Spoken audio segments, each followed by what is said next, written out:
Coming up on Inside California Education. It's never too early to start thinking about the future and your role in it and your voice in it. Visit a civics education program in Sacramento where high schoolers are developing skills that just might lead to a future at our state's capital. Intros, ready, move! A military-themed character development program in San Diego is helping students discover self-confidence and leadership skills. Remember to be respectful when talking to each other and share your thinking. And what is the International Baccalaureate program? And how does it differ from other honors programs? We'll visit 2 schools to find out. In front of you? It's all coming up on Inside California Education. Funding for Inside California Education is made possible by... Since 1985, the California Lottery has raised more than $32 billion in supplemental funding for California's 1,100 public school districts from kindergarten through college. That's approximately $191 for each full-time student based on $1.5 billion contributed in fiscal year 2016-17. With caring teachers, committed administrators, and active parents, every public school student can realize their dreams. The California Lottery, imagine the possibilities. The STUART Foundation, improving life outcomes for young people through education.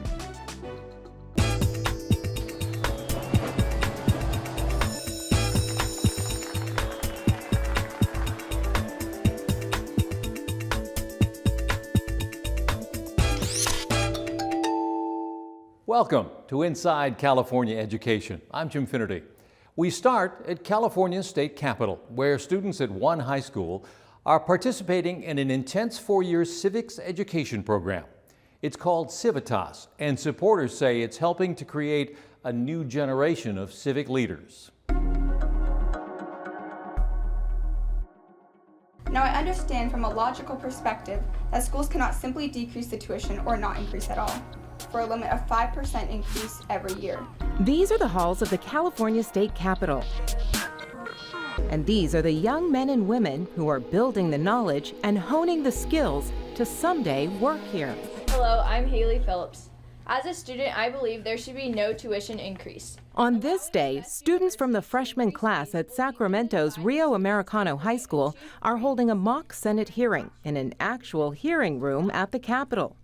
They're in the first year of a program called Civitas, a 4-year focus on civics education. Civic education to me is not the same as taking your government class. Your government class should be there and you should understand how the apparatus of government works. But this is more about activism and getting kids to do community actions and to also be involved with, well, who are your politicians and what are the things that are on the ballot? I'm a state court judge. Immigration is not anything that I do on a regular basis. Many in education and government say civics learning is gaining momentum amid a growing recognition of the importance of better preparing the next generation of leaders.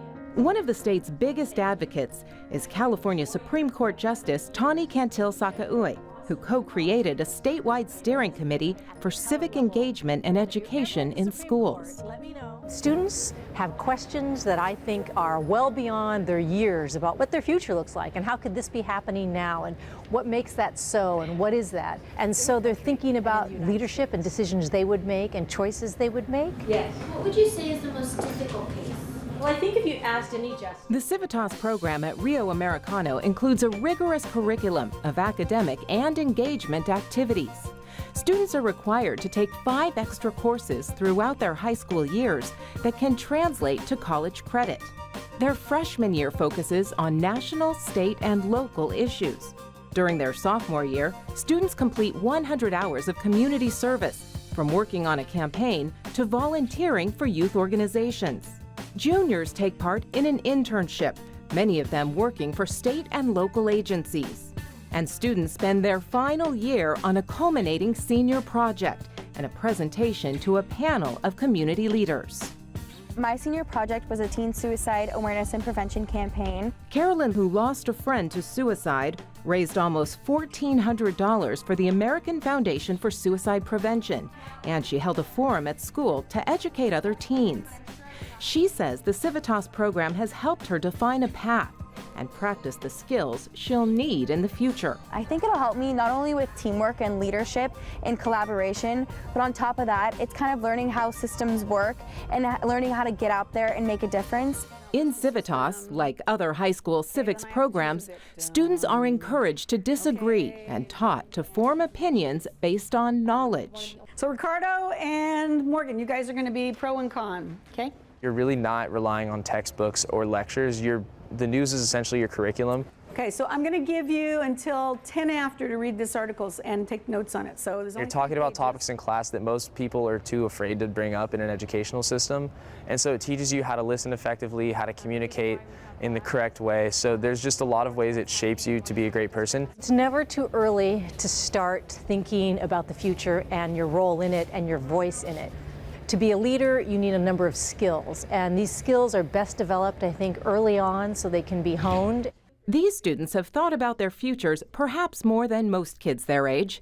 With the internship, the community service, the focus on debate, and the senior project, they've also begun to create a long-term academic and career plan by building a strong college resume, perhaps without even realizing it. I probably wouldn't have done a 75-hour internship during the summer or taken on an advocacy project or done 100 hours of community service if I wasn't required to by Civitas. But because of that, it really helped prepare me for college. And I think just alone for college preparation and getting prepared to go out into the real world and communicate, I think Civitas and civic education in general is the best method for that. I think without these programs, a lot of people would find entering politics and policy very intimidating. Mary McCune is a 2006 graduate of the Civitas program. She credits its enhanced curriculum for putting her on the path to law school and a career in public policy. I had to go to city hall meetings, I had to go to county supervisor meetings, I was able to go and talk one-on-one with elected officials. It's that kind of experience, along with the chance to walk the halls of the state's capital and sit just feet from California's top judge, that gives students a peek into the future and a reason to look forward to 3 more years of high school, years that these teens all agree are helping to shape them.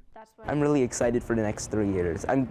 Honestly, I'm still trying to figure out, okay, Aiden, your senior project, your junior internship, it'll be fun. And I look around and I see the brightest faces and the brightest minds and the brightest ideas, and whether or not we agree on certain things, each and every one of them know how to compromise, and that is exactly what we need for the future generations, especially in politics and advocacy, is compromise. So now they're kids. They're probably able to discuss politics and government with adults on a really easy basis. And now they're going to be adults, and they're going to be really well-informed adults. Adults who will also be well-equipped to take the helm as our state's next generation of leaders.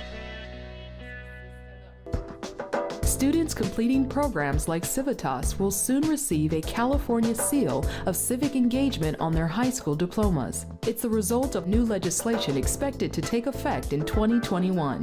The seal will be awarded to students who have demonstrated excellence in civics education with an understanding of the U.S. Constitution, the California Constitution, and our democratic system of government. Let's journey next to a school in San Diego where dozens of students participate in a military-themed program called Junior ROTC. The goal of the program is not to enlist students in the military. Instead, it's designed to help them develop the maturity, discipline, and leadership skills they'll need to succeed in life.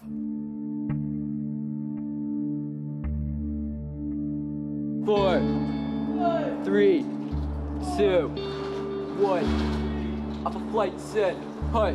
The idea we're trying to do is build citizens for the United States, build a sense of responsibility, patriotism, and hopefully overall some life skills that they can use later on. Lieutenant Colonel Michael Sheldon admits that a military uniform inspection might not be what you're used to seeing at a California public high school. But this Monday morning activity is a regular feature of the U.S. Air Force Junior ROTC program at Scripps Ranch High School in the San Diego Unified School District. Well, the students wear their uniform on Monday just to make sure they maintain their uniforms, get that attention to detail. They have an inspection, and that's led by a junior who's a flight commander. And they'll go out, look at the uniforms, see if it's in proper condition, it's clean, they've shaved. they've shined their shoes. Colonel Sheldon and Master Sergeant Ferdinand Toledo oversee the 173 young men and women who've chosen to join the ROTC unit as part of a high school elective. In the San Diego Unified School District, there are 17 high schools, and out of the 17 high schools, 13 have junior TC units, and not just Air Force, but across all services. The junior ROTC program began here in 1993. Mondays require the students, called cadets, to wear their school-provided uniforms for inspections and award ceremonies. The uniforms are a new experience for most. I don't have any cadets that were excited to wear it the first time. It's something that makes you stand out for sure, but I really think it just comes down to wearing it proudly and to embrace being part of the program. It's something I enjoy. I always love Mondays because firstly, I don't have to worry about picking out something to wear.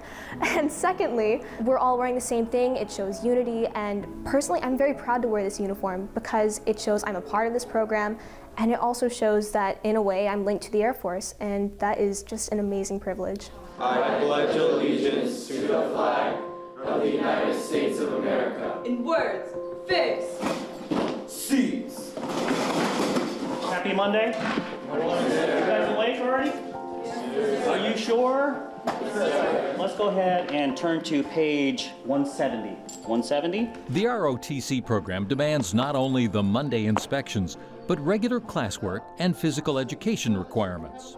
It's every day of the week. Monday, we do the inspections. Tuesday, we have academics. Wednesday, Thursday, physical fitness. Friday, academics again. So we have a set week, and every day for 5 periods, we have students here. The focus here is not only on academic requirements, but on using a military training approach to help cadets move up the chain of command and take on greater leadership roles. For Lauren, it was a way to no longer be self-conscious.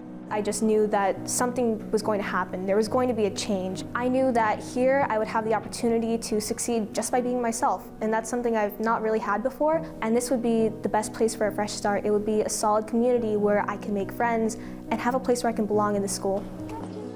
I think the best benefit was leadership experience. In middle school, I was a very shy kid, so I didn't really have many friends, so I was in a small group, but moving to high school, I needed to branch out more and find myself, and this program definitely helped me do that. The goal of junior RTC is to prepare these young people to be good leaders, to be confident, to be accountable for their actions, and we teach leadership, education, and life skills. Community service is also part of the ROTC program. Outreach to food banks, school tutoring programs, and presentations. It really takes leaders to step up and do that, and I think a lot of the students that participate in the program really find those leadership skills and hone those leadership skills while they're here, and so this definitely is something that I hope they take away from it. Many might think the program is focused on encouraging students to consider a career in the military. The school is quick to point out that's not the case. Statistics in terms of the Air Force Junior RTC unit, units across the country, less than 2% collectively. Actually join the military or some sort of category of the military. March! Left, left, right, left turn! Many of the cadets also choose to take part in the unit's extracurricular activities. Nisa is a freshman who liked what she saw in the color guard unit. Because you have to work with the team together, you have to be entirely in sync the entire time, and you have to know how to hold your equipment and just work together as a team to make your performance as sharp and as nice looking as possible. We have 4 drill teams. It's the unarmed team, the armed team, saber team, and color guard team. I'm on the unarmed team, so that one we don't use any weapons. It's just making rhythms and beats with our hands and feet. We all compete at 4 to 5 competitions each year. Intros, ready, move!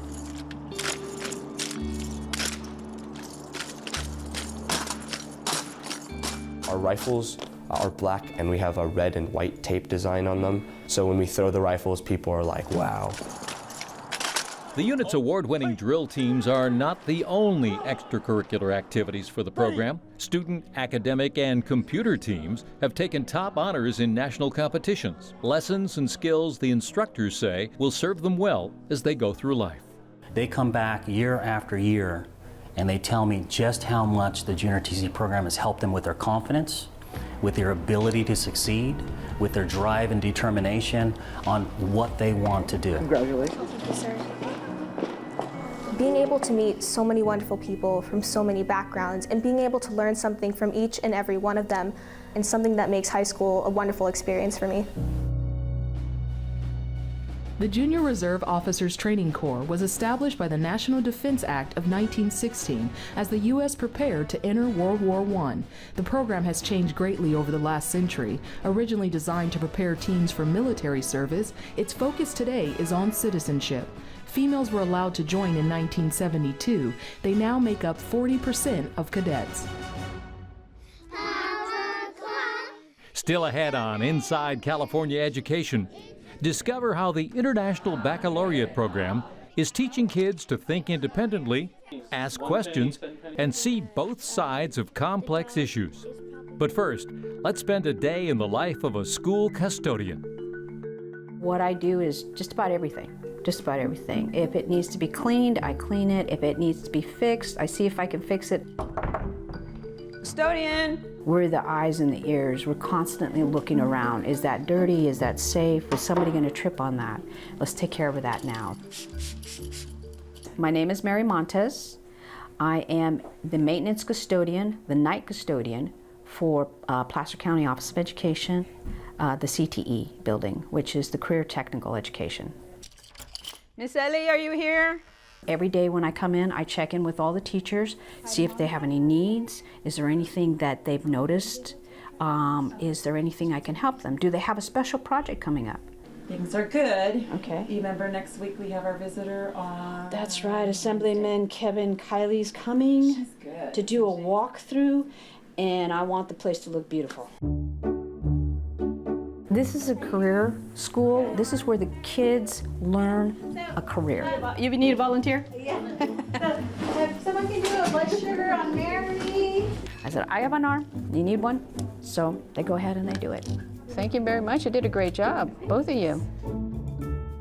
I was an EMT for a number of years. I was with Medevac Ambulance. I learned how to be a medical assistant. I learned in a career center like this. I've been a carpenter. I have been a truck driver.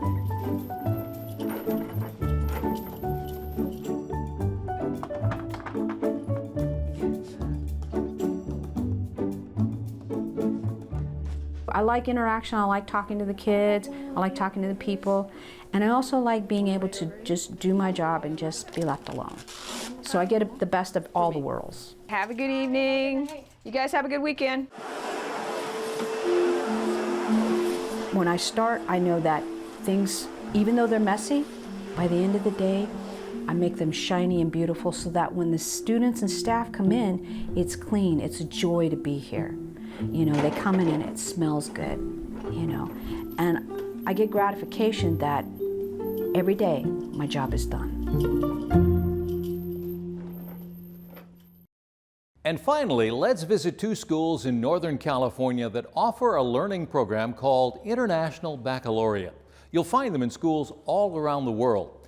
Let's discover how the curriculum works and why more students and parents are seeking out this style of learning.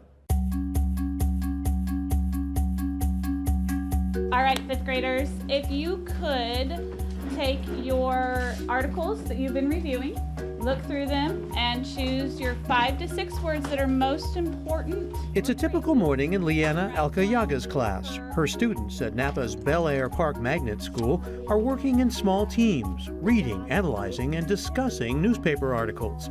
The conversations between these 4th and 5th graders are surprisingly thoughtful and thorough. Remember to be respectful when talking to each other and share your thinking. Keep going. Shared thinking, respecting different viewpoints, working as a team. They're all core principles of the International Baccalaureate program. A nonprofit organization started in Switzerland in 1968, IB as it's called, was originally designed for the children of diplomats to provide internationally standardized curricula. Today it's available for any students aged 3 to 19. And you'll find it in 5,000 schools in 150 countries, with more than 900 in the U.S. In 2009, Bel Air Park became one of 2 IB schools in Napa, thanks in part to a federal magnet grant. And thanks, says Principal Janine Burt, to a receptive community. We were really focused on how can we help every student that we see to become what they can become, and that's kind of the driving force behind it, is that we have a purpose. Try several sliders. Don't just try one. Try 3, 4, 5 different ideas. Over in Andy Terup's class, the kids are doing kinetic energy, gravity, and friction experiments. Andy's provided some initial instructions, but like many IB classes, most of the learning here is self-directed and very interactive. Instead of the teacher just standing up and telling us to memorize dates and then naming a bunch of dates for us to write down, we do like projects and we learn about different things.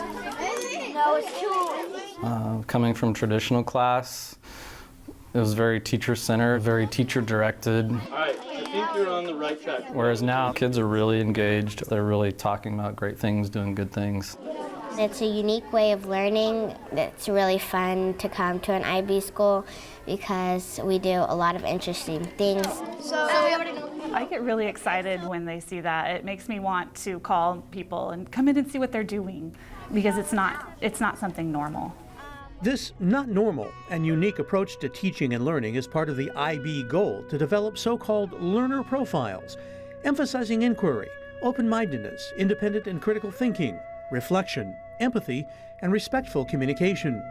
Students are encouraged to see both sides and respect others and their opinions.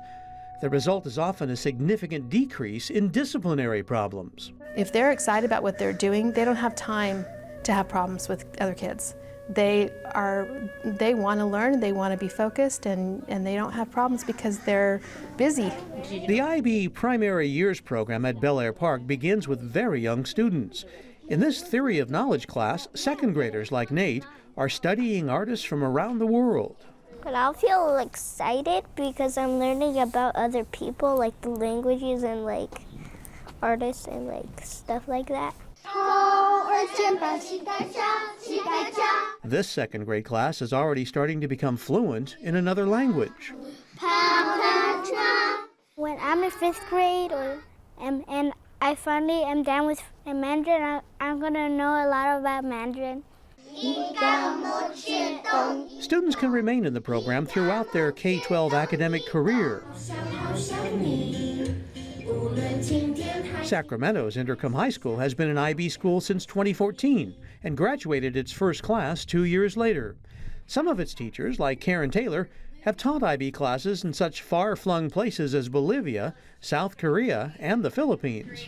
I've taught in many other programs, and IB is the one I keep coming back to because it's real, it's fun, but at the same time it's so authentic. Fun and authentic, perhaps, but also hard work for everyone. Many of these students are taking part in the diploma program, which requires 4 years of foreign language study, writing extended research essays, a community service project, even junior and senior exams, judged by IB experts around the world. And so it really gives you good practice to make it a lot more easier process for you, so you can be successful in college too. Just the rigorous amount of work that we're being given here and how we're being trained to really manage our time well is going to prepare us really well for college, because we're going to have a lot of work and very little time. If you're looking for an easy way out, this definitely isn't it. It's very rigorous, but it's so rewarding.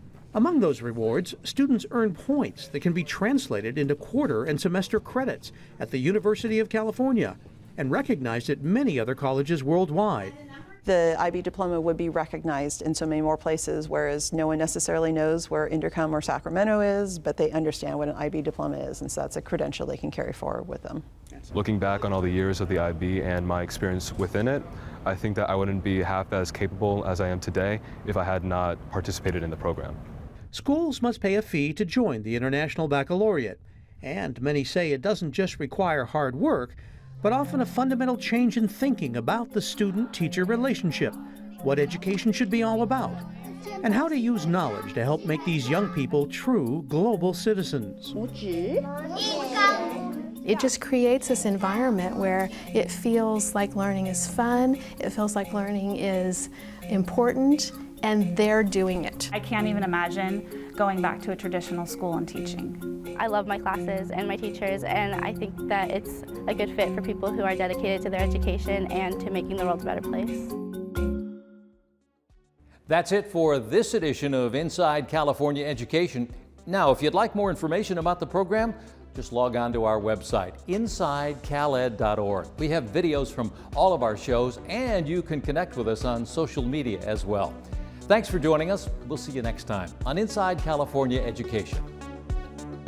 Okay, so I'm going to give you until 10 after to read this article and take notes on it. As a student, I believe there should be no tuition increase. Left, left, left, right, left turn. Intros, ready, move. So, hands by your side, eyes forward.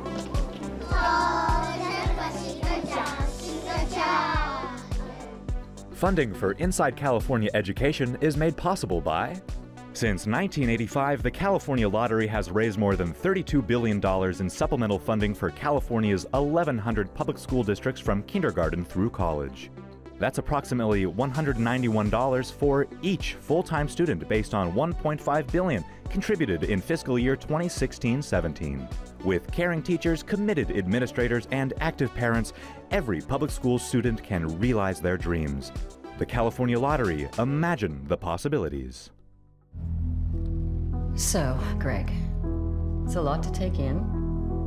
And I know that's hard to hear, but the doctors caught it early. Hi, Blake. My dad has cancer. And I know how hard that is to hear. But you're in the right place. And Dr. Pascal and her team, they know what to do. They know what to do. The doctors know what to do. So here's the plan. First off, we're going to give you all this information. The STUART Foundation, improving life outcomes for young people through education. Additional funding for Inside California Education is made possible by these organizations supporting public education.